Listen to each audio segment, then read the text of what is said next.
Against the Ropes podcast.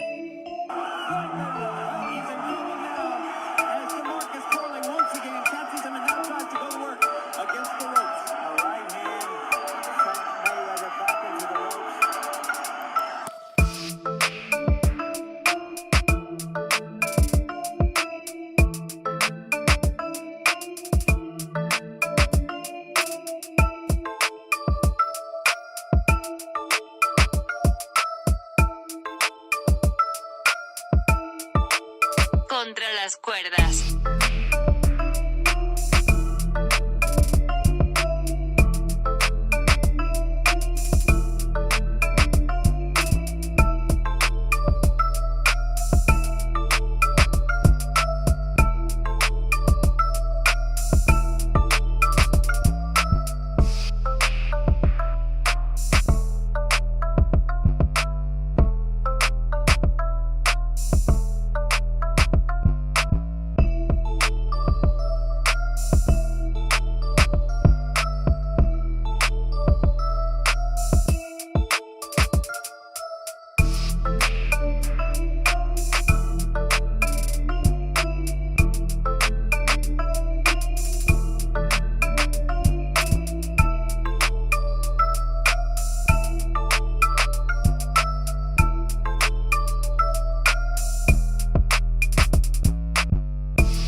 Against the Ropes podcast.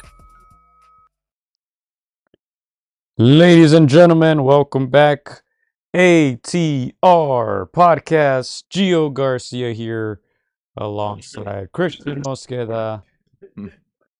Payday. You want payday? Payday. And there you have it, folks. Welcome back to another live show. I am Gio, believe it or not, and Chris is Chris. So welcome back, Chris. And I guys, welcome back. Special episode today. A couple days, from Halloween. So this is a tradition we have on ATR, man. We're just trying to have a little bit of fun, man. Let's go. I know that. Payday. You want payday? I know that. That's all you want. We just want the payday, Chris, man. Yeah, like you said, special show. Halloween week. What do you got going on there, man? Describe it to the people watching at home, or maybe the listeners who aren't watching. Oh man, everybody knows, man. The living legend, man. Apollo Creed, man. Everybody that knows boxing knows Rocky movies, Rocky 4. He had a tough fight, man. He had a tough fight there against Ivan Drago, but man, we got the legend, man. Apollo Creed, man. Had to rock it, had to rock the moves, He ain't the same, bro, but we moving. Apollo Creed, man. Let's go. There you have it. And, Payday. You want payday? I know that. and you know who it is, man.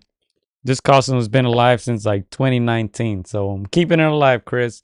As long as the face of boxing is still in the game, Canelo's gonna keep coming back to the ATR podcast. You know what it is? Payday.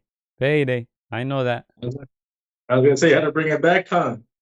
Okay, you still got the red, you got the shades now, you got a little bit more attitude. I think the last time you wore it, you didn't know English, but hey, el dinero, let's go. I got a little bit more money, a little more swag, that's all. All right, well, yeah, man, let's go ahead and get started, man. Shout out to you guys tuned in live. As you see, my English has improved a whole lot, but we'll be breaking down a series of fights, man. We have a lot of action going on. We have some fights that were also announced for December, so excited for those. We'll get into it, but let's go ahead and begin with the fight that happened this past weekend. Manchester, England. Jack Catterall, El Gato. You saw El Gato. You saw the black cat there on the thumbnail. It's Halloween. El Gato. Iceman says, sup, NBC and Gio. We're talking El Gato, Jack Catterall, Regis, Rougarou, Prograis, as some of them call him. that went down Saturday, Manchester, England. Man, we knew it could have gone either way. We knew it could have gone either way. We didn't know what Regis we were gonna see, and I think that question was answered for sure. He had his good moments throughout the fight. At the end of the day, didn't have much left in the tank. He's flirting now with bare knuckle fighting. Gave Catterall his props. Let's get your take on this fight, Chris. Yeah, no, again, this is a 35-year-old Regis Prograis. Again, I was hoping to see more of him. I knew it was going to be a tough assignment away from home in Jack Catterall's home. We knew that Catterall had the momentum coming in. He had some incredible fights with Taylor. He got a nod at the end. He's just been, he's had the better momentum, younger, back in his home. He is feeling himself, and Regis, man, feels like he got old overnight, man. That Devin Haney fight did not serve him well, and Catterall took a little bit of that blueprint and got the W. Yeah, Catterall went down from a jab in the 5th, and Prograis went down twice in the 9th. Ultimately, to me, that's what made the difference, the knockdowns. If you look at the scorecards, they're super wide. We know it's the UK, Chris. We spoke about this last week. We know what happens over there. I still thought Regis could have pulled it off, but if you look at the scorecards there, man, they were giving him no chance in this. 116, 109, 117, 108, and 116, 109 as well. So, yeah, I had an issue with the cards. I thought it was much closer than how they had it, but ultimately, they had the right winner. I think Catterall finished off strong. Regis, like I said, didn't have much left in the tank at the end. There was a moment in the fight after the knockdown where he had all the momentum, and it seemed like he was going to be able to pull off a decision in Manchester. If you're watching The Zone, or if you were watching anyone from the UK talking about this fight, you would think that Catterall was way up on the scorecards, right? When it was probably up to that point where the knockdown happened for Regis. It was probably tied at that point, right? But I think Catterall was able to finish it off in front of his home country. He finished off strong, and yeah, Regis, man, it almost seems like he's kind of announcing his retirement, at least from boxing, from traditional boxing. He said, "Man, it's up to young cats now. Maybe I got to go do bare knuckle or something." So I can see that. Maybe there's been previous talks about that for Regis to join those bare knuckle fighting leagues. But yeah, I think he just didn't have much left in the tank at the end of the fight. Jack Catterall, as we mentioned last week, not known for his power. He was able to knock down Regis 2 times in that round, and at times it looked like he could have even gotten the stoppage. So I think this is a big indicator that Regis probably should hang him up. It'll be entertaining to in my opinion, to see him fight bare knuckle, but boxing, I don't know if he has much left, especially in a very deep division right now, 140 pounds. Yeah, like you said it, Joe. I mean, if you look at Regis, you don't think he's 35. He looks much younger. He still looks like he's in his 20s. He hasn't been in a bunch of wars, so you wouldn't expect him to kind of be announcing his retirement. But I mean, at 35, like you said, he's gotten knocked down by guys that normally you wouldn't expect he'd be knocked down by. These guys don't have amazing power that you would think that they would knock him down. Like in this fight, Catterall, previous fight, Devin Haney, who we know is not known for power. So I mean, the fact that these guys are knocking you down, it just means like your reflexes are a little bit slower than before. You're getting caught with shots that you normally would have caught. You're not catching them anymore. So yeah, guys like Devin Haney, Catterall, if they're dropping you, that's not a good look. It means that you're slowing down in terms of reflexes. So it's better to hang them up now than to be taking shots from guys that are younger, stronger, have more power, and that can inflict more damage. I think he's made a good amount of money in his career where he can consider just not taking that risk anymore. I don't know why he's doing bare knuckle, Gio. Maybe he feels like his skills are much better than those guys, but still very dangerous. So Regis needs to really make the right moves the next year and a half. Yeah, I know a few boxers have experimented with that.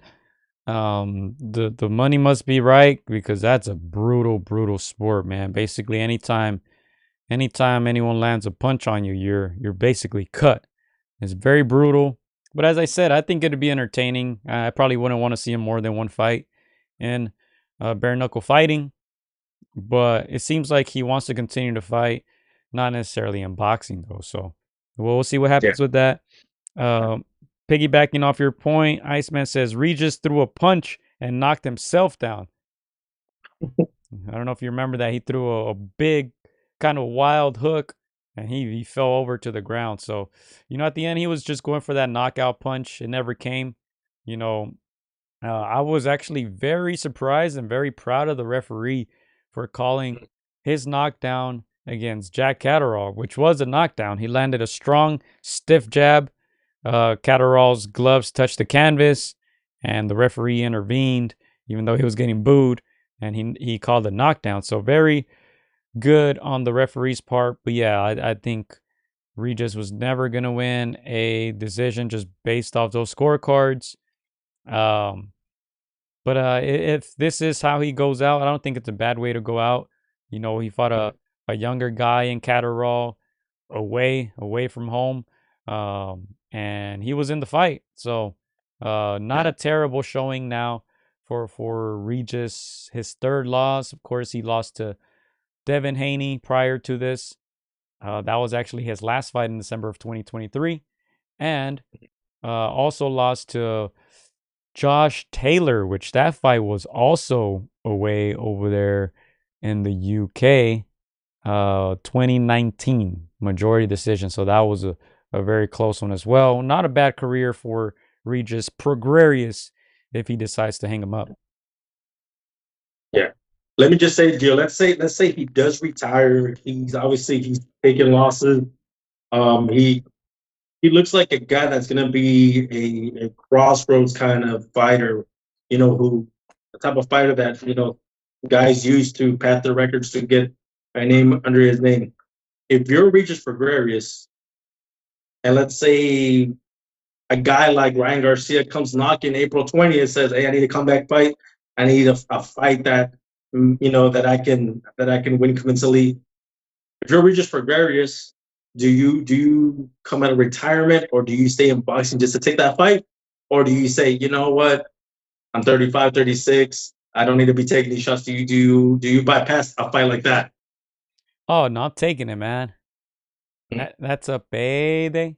Payday. As Canelo says, that's a payday. Payday. You want payday? I know that. That's a payday. So yeah. Before we continue, let's do a little face off. I know this is a dream match. Obviously, fantasy character against the face of boxing. But how would a face off against Apollo Creed and Canelo look? All right. Let's say they made it a cat weight of 175. Who wins that fight? I was doing the face off. Oh man, of course, Canelo. You want to do that again? Put your glove up. Let's go. Let's go. I don't know how that turned out, but let's go. Of course, Canelo will win, man. Canelo isn't losing to anyone. Okay. Canelo isn't. You said 175, man. You know Canelo struggles against big guys, but yeah, man. If did Rocky beat Apollo? They beat him the second time. Oh man, for sure Canelo's beating him, man. For sure. What do you think?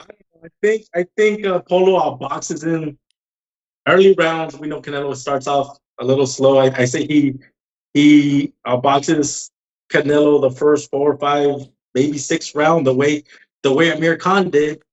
I do believe that Canelo has more than enough power to that carries on. I don't know about 175.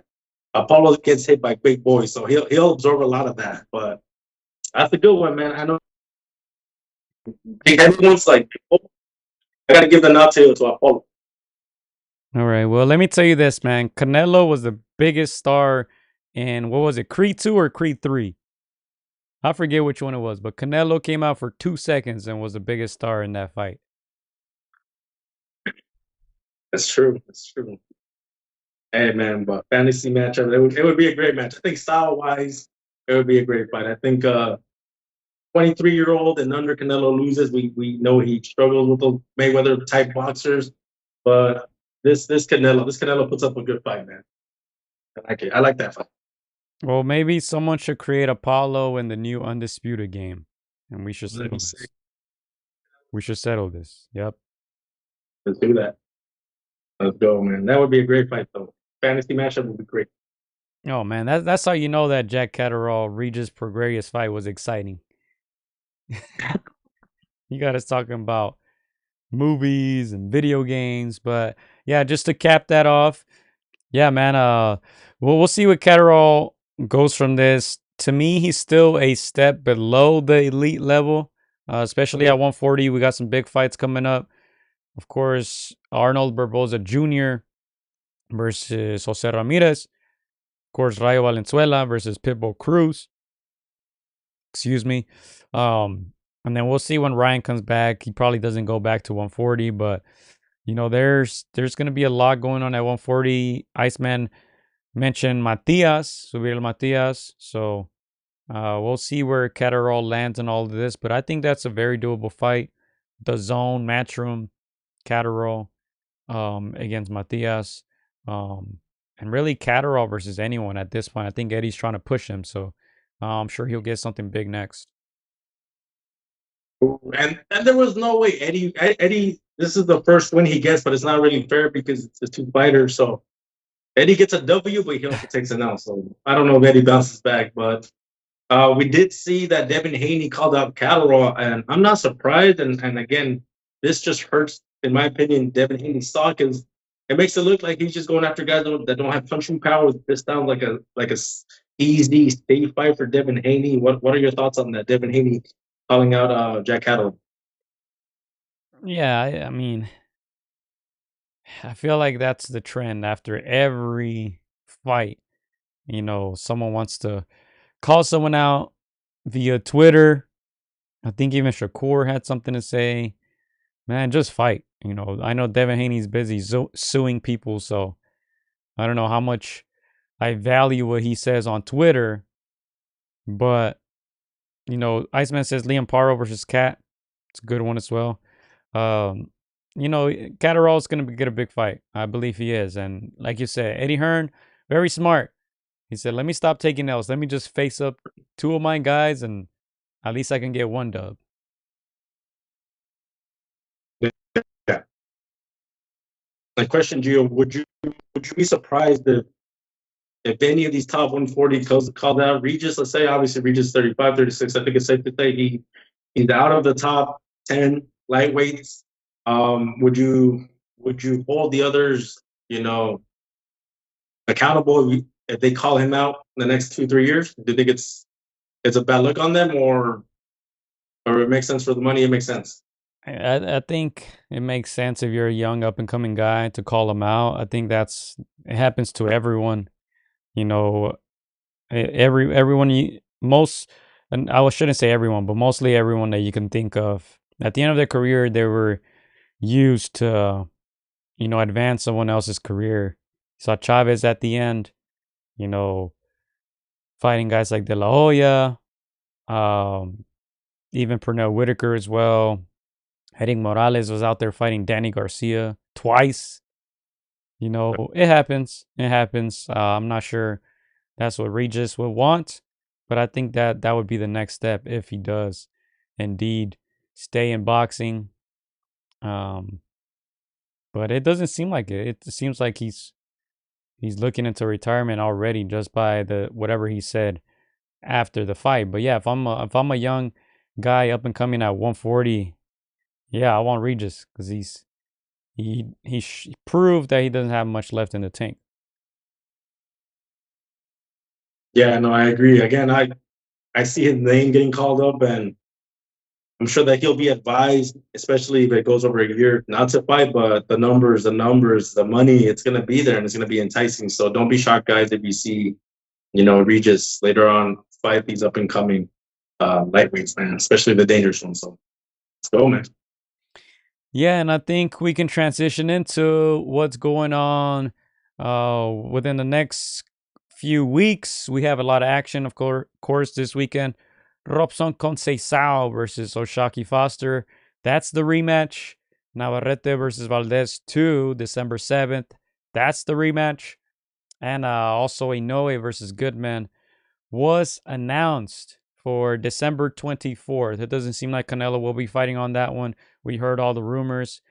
Canelo, I know I'm here, but I was in Japan last night. I don't know if you guys saw my posts on Instagram. I was still out there in Japan vacationing, so I love it out there, but I don't think I'll be fighting in Tokyo on December 24th.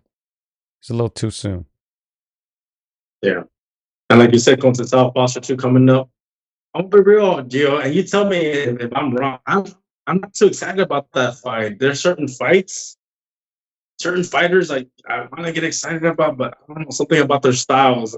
Conceição, obviously we know him best for the fights against and your boy Shakur, and I know it's not entirely his fault, but man, those fights made it hard to enjoy. So hopefully this turns out to be a better fight, but I'm not super excited, Gio. What are your thoughts on that fight? Yeah, I remember. I'm not gonna lie, I didn't even watch the whole first fight. I forgot what other card was going on that same day. I was flipping back and forth between channels, and I think there was a soccer game or something going on too. Because I do remember having that fight on, and I changed it eventually. I wasn't very impressed. I wasn't very entertained. A lot of people, of course, thought it was very controversial, so they're gonna run it back. You know, to me, it's just interesting. Brazil usually very good at these fight sports, not necessarily boxing, but they do have a champion in Robson Conceição, a guy who was a silver or bronze medalist in Brazil. I can't remember which one he won, but he was a medalist in those Rio Olympics. He's been in the mix for a long time. He's fought pretty much all the best names at 135 pounds. What am I looking at? Where is he? You see his record there, 19-2. He's 36 years old now. Doesn't seem like an old 36 though. He only has what is that? 22 professional fights, 9 knockouts to his name. You see his latest notable fights there. That win against Oshaki Foster. What is it? July of this year. He had a draw versus Emmanuel Navarrete last year. At the end of last year, he was defeated by Shakur Stevenson in 2022. Also defeated by Oscar Valdez in 2021. So, he has a ton of experience, even though he only has those 22 professional fights. He's a guy who's been in the mix for a long time and has been in very, very competitive fights versus the top dogs of 135. So, I think I like Conceição. I like him, but yeah, I don't know. Obviously, he doesn't have a ton of power. 130, sorry. He doesn't have a ton of power. He isn't necessarily the most exciting fighter, and I agree with you. I'm not really excited for this fight. But there is a guy on the undercard that I actually am excited for, and that's Raymond Morataya, Chris. Yeah, you took the words out of my mouth, man. That's somebody that I'm excited for. Like you said, his style is just a little bit more. It's more exciting than the both Fosters and Conceição. Again, nothing against those guys. They're very talented, and like you said, they have a great amateur record. But you got to give me something to get excited about. Whether it's like that they have no skills where the knockout or knockdowns will come, or there's got to be a narrative behind. And yeah, to me, Raymond is one that's got that style that will get people excited. There's times in fights where he's demolished opponents. There's other fights where he hasn't fought to the level that we know that he is, and so that makes it exciting because it's like, okay, like what kind of Raymond are we gonna have? So I'm excited for this one. I expect him to show up, and even when he doesn't show his level, he still finds a way to win. But yeah, 21-0, 16 knockouts, man. Again, he's knocking at the door for those titles, and there's a few title holders who I think he could beat right now, But again, I'm excited for this fight. I feel like he's going to steal the show. Yep, 27 years old, the man out of Fontana, California. Of course, friend of the show. We have multiple interviews with him. Humble, quiet guy, but he flips that switch in that ring. And yeah, he's taking some criticism lately by his performances. Tevin Farmer didn't look great in that one. A lot of us thought he was going to stop Tevin Farmer, who will be fighting El Camarón Cepeda soon as well. I think on the undercard of November 16th, Zurdo Ramirez undercard, that Barboza and Ramirez card in Riyadh, Saudi Arabia. If you look at the fights before that, I thought this one was good against Diego Torres Nunez, El Azabache, who was undefeated, 18-0, stopped him in the 8th. And then the Nakatila win, of course, TKO'd him in just 2 rounds. So Raymond Morataya, technician, who has a ton of power. We've been talking about him for years and years. To me, in the past maybe 5 years, the most talented fighter, him and Bam, in my opinion, out of that RGBA stable. And he has another chance to shine, co-headlining here on this ESPN card. And he's positioned himself, to get a big fight at 135.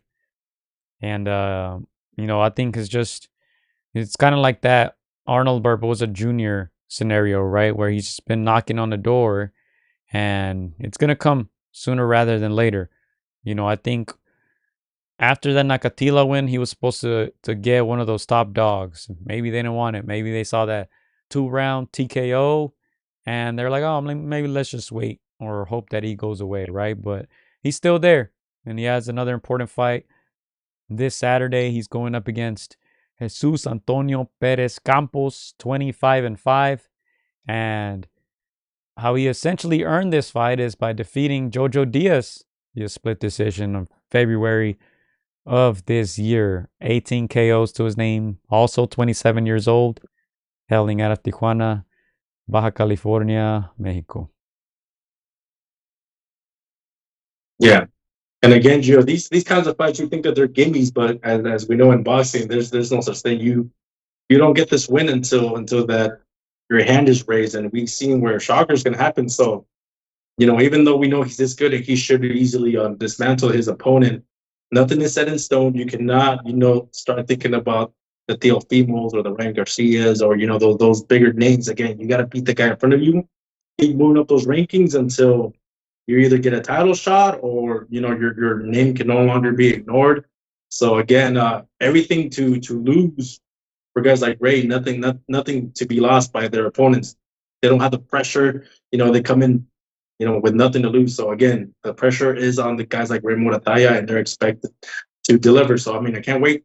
Even with all that, with that pressure, he had to, just execute the job and come out with a W. Yeah, so are we giving official predictions, Chris, for this one? Yeah, I think we can do it. Let's see. Okay. I'll let you go first, man. Or do you want to go first? Yeah, I'll go first. I can go first. Look, Ray Morataya, he hasn't gotten a stoppage in his last 2 fights. All right, we mentioned the 16 KOs and 21 wins. I think he'll get one in this one. I'm going Ray. KO. It's not going to be easy to stop Campos. Experienced fighter. As I said, he has losses to some notable names. Brian Norman Jr. lost by unanimous. Alexis Rocha lost by unanimous. Danielito Zorrilla lost by unanimous. So, as I said, he's not an easy guy to stop. I think Raymond will want to get it in this fight.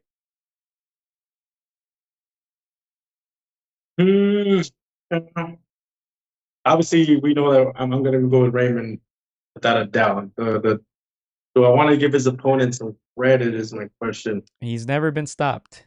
5 losses, he hasn't been stopped. So never been stopped. I know you're trying to convince me, but no, you know what? I'm going to say that Raymond is going to be the first one, and it's going to be the thing that motivates him to get the stopper. So I'm going to say he's going to stop him, but it's going to be late. It's going to be tougher than than what people expect. But yeah, I say Rayman with the stoppage as well. All right, there you have it. Foster, I'm don't say yeah. going Go to ahead. put Tenzao and Foster first. So you don't say that I copied you. That one's tricky. I think that one's 50-50. I'm gonna say, even though I'm not a huge fan of his style, but I think he's got enough to come up with a decision. I'm gonna say Robson Gonzalez by decision. Okay. I'm not so confident. And I'm gonna go with Oshaki by decision, but I'm also not confident. Oshaki didn't let his hands go enough in that first fight. Like I said, it was a boring one to me. I'm not a big fan of Oshaki. But I agree. Same with Conceição. He always seems to fall short. So I'll go with Oshaki, but we'll see. I think that's 50-50. There you go. This one could get you back in the ball game, Gio. Again, not super confident in mine. Not the most exciting fight in my opinion. Hey, I hope I'm wrong. I hope it turned out to be a great fight. But not too excited, man. Again, it's what they do, not just inside the ring, but outside the ring, man. You gotta get the fight fan excited, man. What's going on in your camp? Let's see that personality. Let's see something. Let's see some trash talking, and I haven't seen it enough. 100%. And let's stay on Top Rank ESPN because this was also announced recently. The tickets went on sale. I was actually thinking about going to this one. Arizona, Navarrete, Valdez 2. Navarrete 38 wins, 31 KOs. 2 losses now. He lost his last fight against Berenchik. He tried to win that vacant belt at lightweight, 135 pounds. Lost a split decision. That fight was in San Diego in May of this year. Before that, he had the majority draw against Conceição.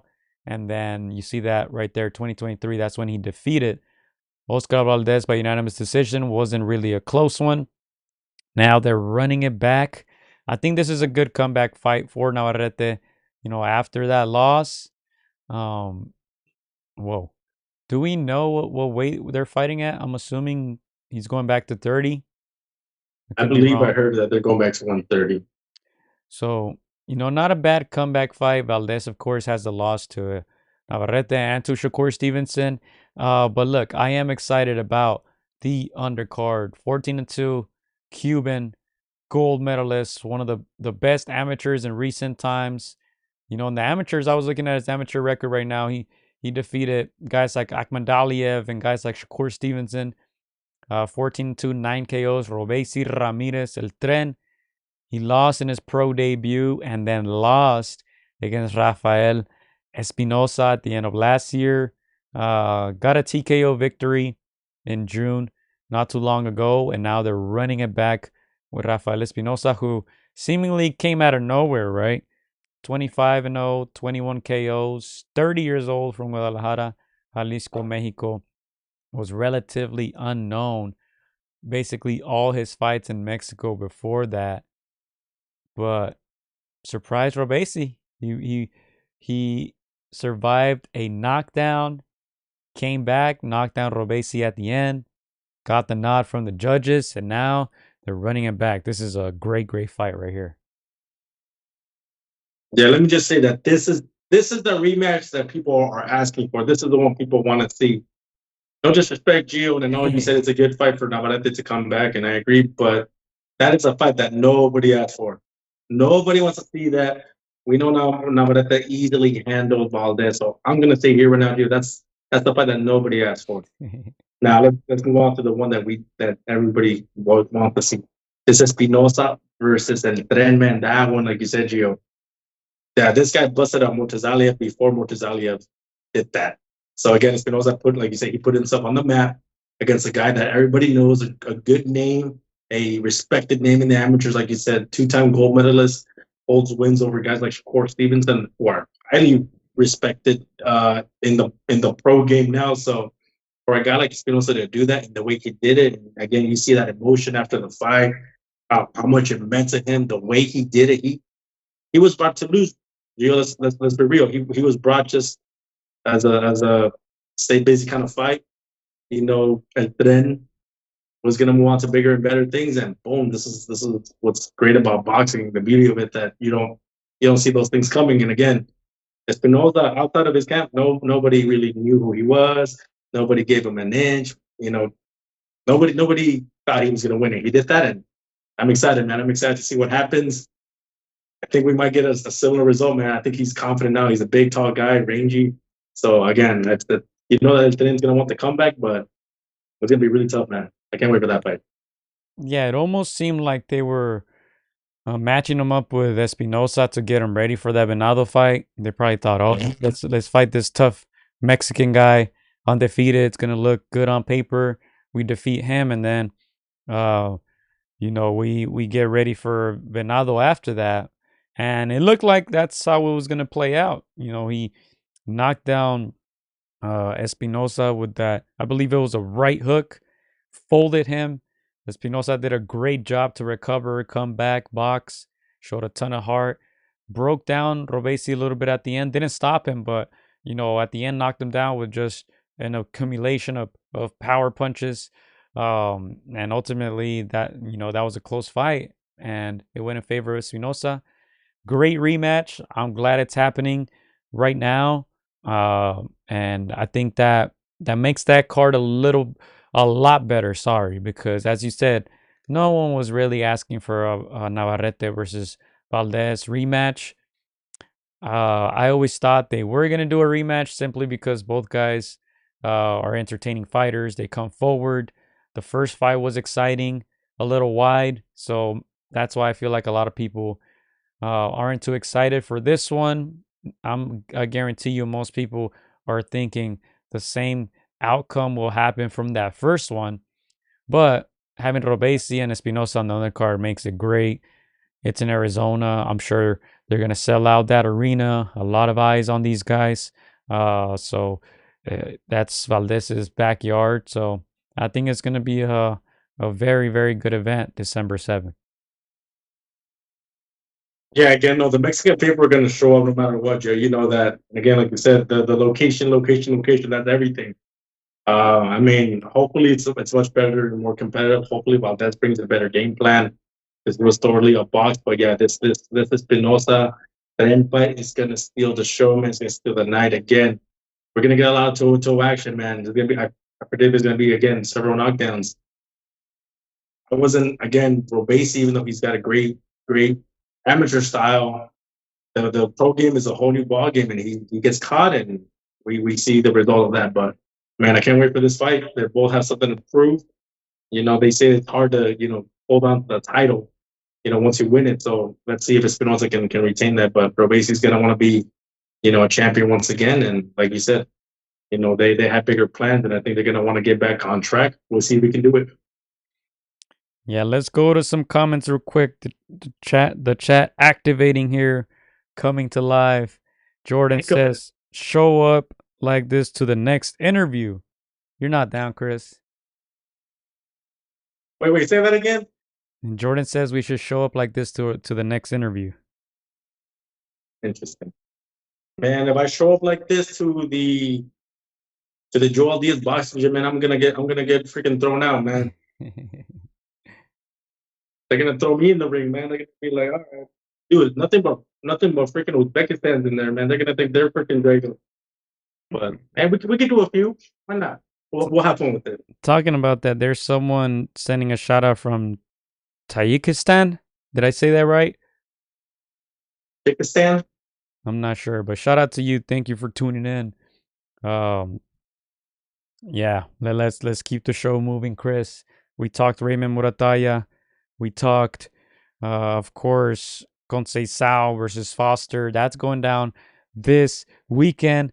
We talked Navarrete Valdez 2, Robesi Espinosa 2. Let's talk Naoya Inoue, December 24th. Sam Goodman. Now, I don't know too much about Sam, Chris. I was watching some tape on him earlier. And just from the little that I've seen, let me tell you, tall order to say the least. Obviously, Naoya Inoue, the monster in a lot of people's list, number one pound for pound. Staying busy. staying busy. I know a lot of people were saying Goodman should be a guy that he should fight, and it seems like he's just wiping, these divisions now. I mean, Goodman, good undefeated fighter. I just don't think many guys right now can compete against the monster. I don't want to get ahead of myself, but I think it's a good fight for Inoue right before Christmas. It's going to be in Tokyo again. They're going to sell that out. It's a good stay busy fight. It should be somewhat competitive, but of course, I don't think many people will be picking Goodman over Inoue. Yeah, no, I have similar sentiments, Gio. Don't know too much about the guy, and I'm pretty sure guys that we don't know a lot, they haven't been in there with named fighters. They probably don't have a lot of recognizable names in their resume. Sure, they could be undefeated, but not to show, man. I could go undefeated fighting, anybody again. But again, like you said, not too many people favor anybody in and below Inoue's division. I think that Inoue's gonna start to have trouble when he goes up two more weight divisions. Uh, certain fighters that are just that good, that great, you know, that just people in the round of division that just that's then different levels, man, different levels. So again, no disrespect to Sam Goodman, I'm sure he's a good fighter, but this is a generational fighter that he's got in front of him. So we'll see what happens. I mean, it's boxing. Anything can happen. For sure, and look, he's from Australia. Lately, Australians, man, haven't had too much luck, man. Tim's you, we saw what happened to him. The Maloney brothers seems like they take an L for every win as of late. Uh, who else was out there? Liam Wilson lost recently versus Oscar Valdez. We'll see if Sam Goodman can make it competitive. As we said, it's going to be very, very tough. 26-year-old out of Australia, Sam Goodman, 19-0. Only 8 KOs, man. Anytime you see that KO percentage below 50 in that first part of your career, it's concerning. I think to be able to beat Inoue, you need some type of power. And I'm just not sure that Goodman will be that guy. But hey, I'm happy we get a show at the end of the year.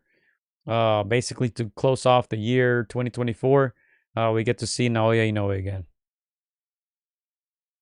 Yeah, no, you said it.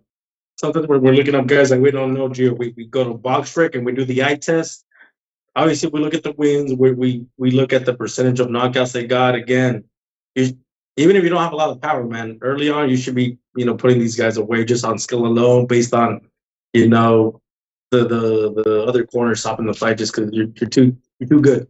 But 8-9 knockouts, there's not a lot of fighters that have a low knockout ratio that can outbox power punchers. And yeah, I don't see that being the case for Inoue again. You need to have something coming back with some intentions that are gonna make a guy like Inoue respect you. So not looking good for Sam Goodman again. We'll see what he can do. We'll see if even in defeat he can make a fan out of people, but it's not looking good right now on paper, Gio. Yeah, I agree. Mark says he's waiting for Junto probably at the end of next year. Junto Nakatani, who was another pound for pound talent, got another victory recently.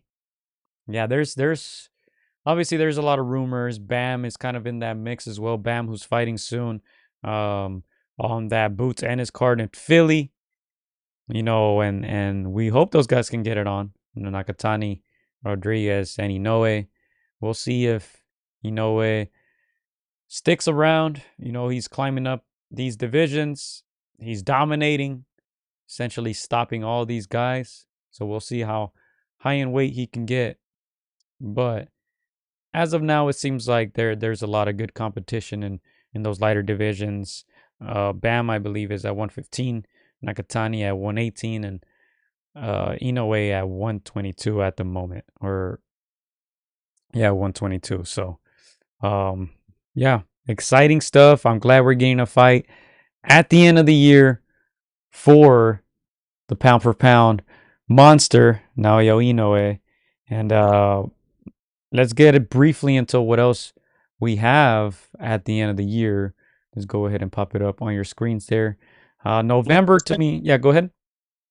Staying on Japan, since we're talking about Japan, and since I have you here, man, I need to ask you: Are you gonna fight by December or in Japan or early next year? What's going on? I'd rather do it later this year, man. I want to be able to eat my pozole, my tamales, holiday season. And, I'm liking the UK as well. So, hint, hint. Well, why are you teasing us then, going to Japan, man, making us think we're gonna get 3 fights in the calendar year? Hey, what did Chente say?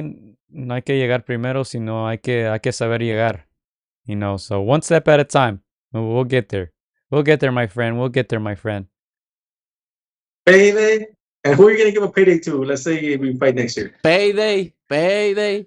You want payday? I know that. I know that. Everyone wants a payday, but whatever makes sense, if there's a UK fighter out there that I can sell out the Wembley against, I'm gonna do that. If there's another fighter, maybe from Asia or from around the region, where I can sell out, the Tokyo Dome, I'll do that. I was able to fight in Mexico already, so, I have a few years left, so, all the greats back in the day used to go overseas, fight in Africa, fight in Asia, fight in Europe. So, that's a good idea, for me and my team. All right, Canelo. Final two questions. Are we gonna see you in there with Benavides or Vivo? Who's the first guy?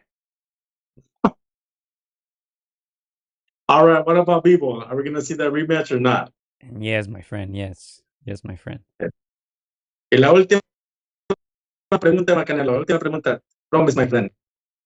Oscar de la Hoya. What is he to you? How they say in the United, fuck that guy. All right, we're getting revoked. We're getting revoked for Golden Boy, man. Thank you, Canelo. Thank you. Hey, that was Canelo's words, not ours. Canelo's words are not the reflections of the ATR podcast. Payday. Gracias, man. Oh man, no, but again, man, can't wait to see see Canelo in Japan. I mean, I think that's a really we talked about it, Gio, in the past. Like Canelo, his the word respect is a big deal to him, and I think if again, respect to Turkey, Alakish, but I feel like if there was some respect between His Excellency towards Canelo, we would have already seen that partnership. But the Japanese culture, we know that they're known for respect. Shout out to everybody that sees us from Japan. I think they deserve to have a Canelo fight out there, and I'm sure that they would appreciate the skill and the talent that is Canelo. Yeah, 100%, man. I think they're all gonna work with each other eventually. I think they're all gonna cross paths at some point. And yeah, I don't know if you've been hearing about the rumored fights for that February card. There's been a lot of rumors, but a lot of supposed big fights coming up. Yeah, no, again, there's like you mentioned, just Inoue and the Nakatanis. I'm hearing MJ's, getting ready. Obviously he's got a contest coming up, but they're already thinking Japan, man. They're already thinking Japan. So again, man, Japan is a great country for boxing. They got obviously they're known for the little guys, but again, a huge culture for the world of boxing there. Yeah, and for that February card specifically, I know they were in talks of Joshua against Dubois #2. It seems like Team Joshua is a little hesitant. A good reason. I know, Man. Eddie Hearn's reasoning was it was too close to the holidays, so he wasn't sure if Joshua would be ready in February. But yeah, to me, if they wanted it, they would accept. Yeah. Again, obviously Joshua, he's always going to sell tickets, man. Up until up until the moment where you know that he's just shot. But again, I think it's all mental, man. Again, he's got a great jab. He's got great reach. It's all about if he doesn't crumble under the pressure. And I think the wave of Dubois is too high right now, man. But Joshua's got to believe, man. I don't know. He's got to go into the hyperbolic time chamber. He's got to do something, man. But it's all mental, in my opinion.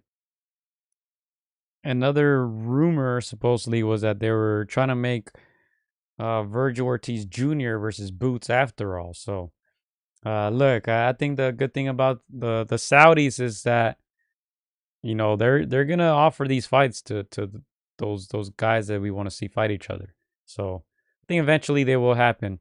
You know, we'll see if Tank Davis continues on that PBC protection plan, or if he wants to make some real money and fight some real opponents. Chris, it seems like Devin Haney's with it. I know he does a lot of talking, but in a recent interview, he said that Shakur fight was going to happen.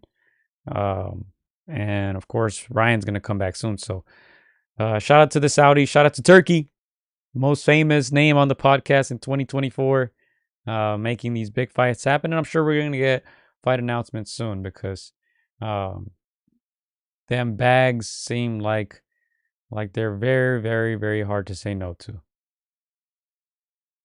Yeah, and again, Gio, 2023 at the end of our year last year, I did predict that 2024 this year was the year of Virgil. I was like, he should have been a champion already. We know 2023 had that the health scare.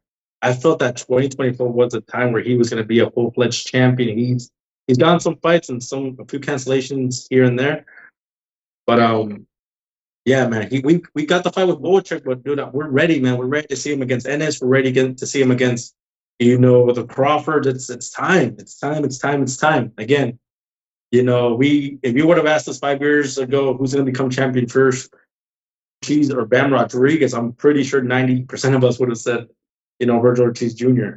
So again, it's time is knocking, and glad that the funding is there. The Alasheiks of the world came, and that's, like you said, that's something that's going to be put on the table now. And money's not going to be an issue, but just get it going with these big fights. Yes, sir. Before we get out of here, let's look at the boxing schedule real quick. As I said, this Saturday, ESPN Plus, Robson Conceição versus Oshaki Foster. That is a title fight at 130 pounds. New York, ESPN Plus. Floyd Schofield is also fighting in Vegas, if anyone cares. DAZN. Gabriela Fundora is on that undercard. Our boy Joel Iriarte, I believe, right there, you see the name, is also on the undercard. Oh, I thought you had. You good, Chris? Shout out to those two, man. Again, we've interviewed them, had them on the podcast. Well, we've had him since he was a kid, man. Again, and we know they're gonna do their thing. Again, Gabriela, I think she's an ultra dominating kind of fighter, in those divisions. So she's a tall kid. She's probably gonna outgrow that division shortly. But yeah, man, she's trouble. Well, of course, he's just getting started. He's getting used to the switch of styles in the pro ranks, but I think eventually he's gonna get his footing in, and he's gonna fill out nicely in that division. But yeah, man, I'm actually a little excited about that Hidon versus Schofield card, Gio. I'm more excited for that one than the other card. We know Hidon shocked, somebody that we had previously on the podcast, and again, he's got a good little style. I don't see him being the favorite in this fight against Schofield, but there's shockers in boxing, so I'm excited for this one. All right, and then we have what else do we have here? Let me go ahead and switch the screen for you guys. Jaron Ennis against Karen Chukadzan. How do you say that, guys? He's fighting a Karen, bro. Come on, Boots. Defending that title. Jesse Rodriguez against Pedro Guevara. We'll get into that next week. A day before that, Norfolk, Virginia, Keyshawn Davis homecoming against Gustavo Lemos. Abdullah Mason is on that undercard as well. What else we have? Of course, November 16th. November is a very good month. Gilberto Ramirez against Chris BLM Smith. That's for cruiserweight title unification bout. They both have one, so that should be a good main event. Let's see if Zurdo can get another dub at cruiserweight. Jose Ramirez, of course, Arnold Barboza Jr. Oscar Duarte against Kenneth Smith Jr. William Cepeda against Tevin Farmer. So good card. Good card. November 30th, Sonny Edwards against Gelal Yafai. Good comeback fight for Sonny Edwards. That's in Birmingham, England. Also on the zone. And then December is when we talked about the series of fights. Very interesting. Phoenix, Arizona, ESPN. Navarrete Valdez, Espinosa Robesi, both rematches. December 7th, also the same day in San Juan, Puerto Rico. Interesting. Liam Paro versus Richardson Hitchens, also on the zone. And of course, a ton of Puerto Rican fighters on that undercard. Mark Castro also on the undercard. December 14th, Gervonta Davis versus Lamont Roach. Excited for that one, Chris? Who that? I mean, I like Payne, but who that? Who the other guy? Interesting on the undercard, Stephen Fulton against Brandon Figueroa, the rematch though. First one controversial. That one should be a good rematch. December 21, of course, Alexander Usyk, Tyson Fury, Budvik Majamov. And that is December 21, Riyadh, Saudi Arabia, the zone pay-per-view. Closing out the show, championship round, Tokyo, Japan, Naoya Inoue, Sam Goodman. December 24th. That's what we have thus far for the rest of a good 2024, I must say. Yeah. See, the Sam Goodman guy, he kind of gives me Sonny Edwards vibe. I'm sure he's a good fighter, but he's going up against a great fighter. The way Sonny Edwards went up against a great fighter like Bam Rodriguez, and again, it's a tall order, Gio. You're gonna have to have a fighter of your life just to stay competitive, you know. So, and even then, you're gonna come short, man. These are generational talents. So, I mean, again, I can't wait just to see Inoue do his thing. Yeah, and I think that is all we have. I think that's all we got. Chris rocking with Conceição. I'm rocking with Foster. Both of us not very confident in our picks. Hopefully it's a more exciting fight than the first one. We're both going Raymond Murataya KO. And yeah, tune into that this Saturday, ESPN. And we'll be back next week. As I said, there's a lot going on in November. So we'll have a lot to talk about. And of course, just a reminder, go check out our interviews. We had Bakram Murtasaliev's trainer, Roma Kalantarian. Great interview with Murtasaliev's trainer. Talked about the fight, fighting with a broken hand when they stopped Tim Tszyu. What's next for them? And then we also, of course, had Arnold Barboza Jr. as he prepares for that fight against Jose Ramirez. He said he's not doing interviews right now, Chris, but he granted us that interview. So shout out to him. Go check it out if you haven't done so already. Yeah, again, just shout out to everybody dropping your comments. Again, championship rounds, man. Like you said, Gio, November is a good month, man. And again, obviously, we can't wait for those fights that you just mentioned. You know, friends of the program, friends that we've had on the show early in their careers, and we can't wait to see their fights and see them develop. But man, I'm excited about our Arnold getting closer to a title shot. Again, this fight that he's having with Ramirez, it's a fight that he's wanted, since we started our podcast, since day one, and unfortunately he gets this fight not with the title on the line, but to him, he says it's just as good as the title, man. So again, he wants one. This is personal. It's business as usual, like he told you, Gio, but it's personal in a sense. So can't wait to see him, get done and get his hand raised. And man, I'm excited for Usyk Fury, man. That press conference has been pretty funny. I've been enjoying that, but yeah, they both know that it's a tall order for each man, and I think right now Usyk's got the mind game advantage, but Tyson Fury, man, he knows how to stay relaxed, and he's gonna want to get this this Esquinita out of this record. So I can't wait for this one. Yeah, and Chris, I'm thirsty, man. I'm gonna go drink a VMC. So you guys have a great night. Shout out to all you guys who tuned in live. Shout out to all you who will be watching the replay. Shout out to all you guys who will be listening to this podcast. And shout out to all you who are gonna tune in next week, man. We appreciate you guys. Hope you enjoy the show. Have a safe Halloween, mates. Don't go too crazy out there. Let's go, mates. Paulo.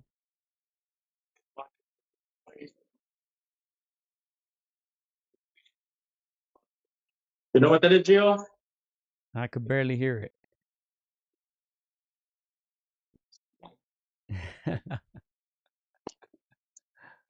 Oh, look at that world-class shadow boxing right there. Payday, payday. You want payday? I know that. Payday, payday. You want payday? I know that. Let's go. Let's I'm go, gonna get mate. slack for the music, man. We can't afford James Brown, but let's go.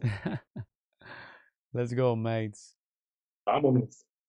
Happy Halloween. The monster. It's the monster. Go. Let's go, mates. Hola amigos, soy Juan Prograis AtR. Quiero mandar un saludo para mis amigos de Contra las Cuerdas. Échenle muchas ganas. Un abrazo, muchas bendiciones. Shout out to Against the Ropes. You know what mine is? Let's box, bitches. It's almost fight night. Shout out to Against the Ropes. Thank you for the support. Keep doing your thing. You're doing a great job. So thank you and best wishes. Huge shout out to Against the Ropes. Against the Ropes.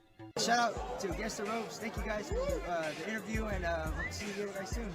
Against the Ropes, always doing the right thing.